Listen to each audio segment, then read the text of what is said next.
Hello and welcome students, Gyanjyoti coaching সেন্টারের পক্ষ থেকে তোমাদের সকলকে আরো একবার স্বাগত।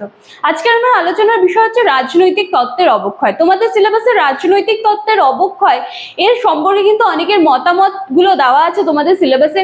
তো আমি এটা মনে করেছি যে একেবারে ডাইরেক্ট মতামত গুলো যখন আলোচনা করব, অনেকের হয়তো মাথার উপর দিয়ে একেবারে জাম্প করে যাবে যে আচ্ছা রাজনৈতিক তত্ত্বের অবক্ষয় জিনিসটা কি, সেটাই তো বুঝলাম না। সেটা না বুঝে আগেই মতামত গুলো পড়ছি। তো আমি মানে আমার মনে হলো যে আগে রাজনৈতিক তত্ত্বের অবক্ষয়টা কি জিনিস, রাজনৈতিক তত্ত্বের অবক্ষয় বলতে আমরা কি বুঝি, এই জিনিসটা আমাদের আগে ক্লিয়ার করা উচিত। সেটা আমার মনে হয়েছে, সেই মতোই কিন্তু আজকে তোমাদেরকে এই জিনিসটা আমি ক্লিয়ার করাবো, ঠিক আছে? দেন নেক্সট দিন থেকে এই সম্পর্কে যেটা তোমাদের সিলেবাসে আছে সেটা কিন্তু তোমরা পাবে। তাহলে ব্যাপারটা দেখবে যখন আমরা তখন ওই ক্লাসগুলো যখন শুরু করব বা ওই টপিকগুলো যখন আলোচনা করব, তখন এইটার জন্য কিন্তু বাকিগুলো ক্লিয়ার হয়ে যাবে।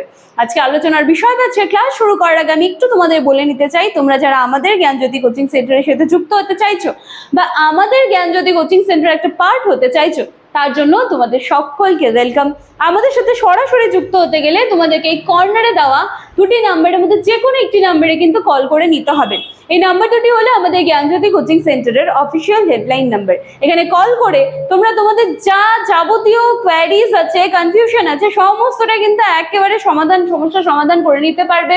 এবার তোমাদের সমস্যা বলতে হয়তো তোমরা যারা চাইছো যে আমাদের সাথে যুক্ত হবে, তো কোর্স ফি কি আছে, কোর্স ডিউরেশন কি আছে, কিভাবে অ্যাডমিশন হওয়ার প্রসেস আছে, সমস্তটা তোমরা এখানে একটু কল করে নিলে সময় বের করে, ব্যাস পুরোটা পেয়ে গেলে। দেন শুধু কোর্স ফির জন্য আমি বলবো না, কিছু সাবজেক্ট নিয়েও যদি তোমাদের কোনো কনফিউশন থাকে বা কিছু থাকে, তার জন্যও কিন্তু তোমরা আমাদের সাথে যোগাযোগ করে নিতে পারো। এছাড়া আমাদের এখানে কিন্তু নোটসও প্রোভাইড করা হয়। শুধুমাত্র নোটস না, আমাদের এখানে পেইড ব্যাচে যে সমস্ত ক্লাসগুলো নেওয়া হয় সেটাও নেওয়া হচ্ছে। এছাড়া রেগুলার টপিকের উপর ভিডিওস আমাদের এখানে আছে। চলো কথা না বাড়িয়ে আমি আজকের আলোচনার বিষয়টা শুরু করছি। দেখো, রাজনৈতিক তত্ত্বের অবক্ষয়, ঠিক আছে? রাজনৈতিক তত্ত্বের অবক্ষয় বলতে সবার প্রথমে আমাদেরকে বুঝতে হবে যে এই জিনিসটা কি বোঝাচ্ছে, ঠিক আছে? কোন সূত্রে এটাকে বলা হচ্ছে। দেখো, রাজনৈতিক তত্ত্বের অবক্ষয় বলতে এমন একটা তত্ত্ব যেটা হয়তো আগে সমাজে প্রাধান্য পেত বা আগে সমাজের একটা প্রাসঙ্গিকতা ছিল, কিন্তু বর্তমানে সে তার সেই যে প্রাসঙ্গিকতা বলো বা তার যে তাৎপর্য ছিল সেটা কিন্তু ডে বাই ডে বর্তমানে হারিয়ে ফেলছে। তো এই রকম অবস্থায় একটা তত্ত্ব কি হচ্ছে, সে হারিয়ে যেতে বসছে।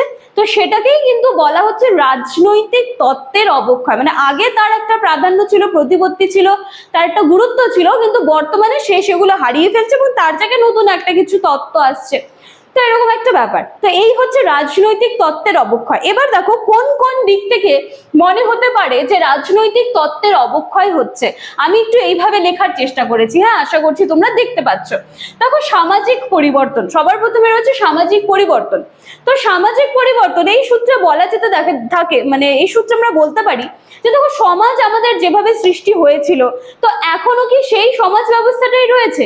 নেই তো। সমাজ ব্যবস্থা চেঞ্জ হয়েছে, আরো চেঞ্জ হচ্ছে, এবং আশা করছি বর্তমানে একটা সুন্দর সমাজে আমরা থাকবো, এরকম একটা জিনিস আমরা আশা করি। তাহলে আগের যে সমাজ ব্যবস্থা ছিল, সমাজ ব্যবস্থার যে রীতিনীতি ছিল, সেই সময়ে যে রাজনৈতিক তত্ত্বগুলো চলতো, সেগুলো কি এখনো চলে আসছে? আসছে না তো। সমাজ পরিবর্তন হয়েছে, যুগের পরিবর্তন হয়েছে, এবং তার উপরে বা তার সাথে নির্ভর করে করে তাল মিলিয়ে কিন্তু রাজনৈতিক তত্ত্বগুলোরও পরিবর্তন ঘটেছে। তাহলে সামাজিক পরিবর্তন অবশ্যই কিন্তু একটা গুরুত্বপূর্ণ ভূমিকা রাখে। এরপরে দেখো, নতুন তত্ত্বের উত্থান। এখানে কি বলা হচ্ছে যে নতুন রাজনৈতিক তত্ত্বগুলো তৈরি হচ্ছে, সেগুলোকে গ্রহণ করা হচ্ছে, এবং যার ফলে কি হচ্ছে যে পুরনো যে রাজনৈতিক তত্ত্ব বলো বা পুরনো যে রাজনৈতিক ধারণাগুলো বলতে পারো, সেগুলোরও কিন্তু চেঞ্জ হচ্ছে। মানে নতুন নতুন জিনিস তৈরি হচ্ছে, এবং আগে চলতে থাকা বা আগে গ্রহণ করে থাকা যে তত্ত্বগুলো, যে ধারণাগুলো ছিল, সেগুলোর জায়গায় কিন্তু নতুন তত্ত্ব, নতুন ধারণাগুলো কিন্তু গ্রহণ করা হচ্ছে। আচ্ছা, এরপরে দেখো 3 নাম্বার, প্রকৃতির ভুল ধরা পড়া। তার মানে এমন একটা তত্ত্ব যেটাকে মনে হচ্ছে যে সেই তত্ত্বটা মানুষের বেসিক নিডস গুলোকে পূরণ করতে পারছে না, মানুষের চাহিদাগুলোকে পূরণ করতে পারছে না, বা সামাজিক দৃষ্টিকোণ থেকে দেখলে সেগুলোকে মনে হচ্ছে যে মানে বর্তমান সমাজে দাঁড়িয়ে সেগুলোকে নিয়ে চলাটা আমাদের পক্ষে সম্ভব হচ্ছে না। তো সেই ক্ষেত্রে কিন্তু আবার রাজনৈতিক তত্ত্বের পরিবর্তন ঘটবে বা অবক্ষয় ঘটবে। তো এই সূত্রে কিন্তু এই পয়েন্টটা অবশ্যই একটা গুরুত্বপূর্ণ ভূমিকা রাখে যে প্রকৃতির ভুল ধরা পড়া। ঠিক আছে। 4 নম্বরে রয়েছে রাজনৈতিক ও সাংস্কৃতিক প্রভাব। দেখো এখানে কি বলা হয়েছে, কোনো রাজনৈতিক তত্ত্বের অবক্ষয় ঘটতে পারে তখনই যখন বলা হচ্ছে যে রাজনৈতিক শক্তি বা সাংস্কৃতিক দৃষ্টিকোণ থেকে প্রতিকূলতার সেটা সম্মুখীন হচ্ছে। ঠিক আছে, মানে যে তত্ত্বটা চলছে সেটা নানান দৃষ্টিকোণ থেকে সেটাকে নানান ধরনের প্রবলেম ফেস করতে হচ্ছে সেই তত্ত্বগুলোকে। তো সেখানে দাঁড়িয়ে সেই তত্ত্ব বেশিদিন অবশ্যই সার্ভাইভ করতে পারবে না, সেটাই কিন্তু পরিবর্তন করতে হবে।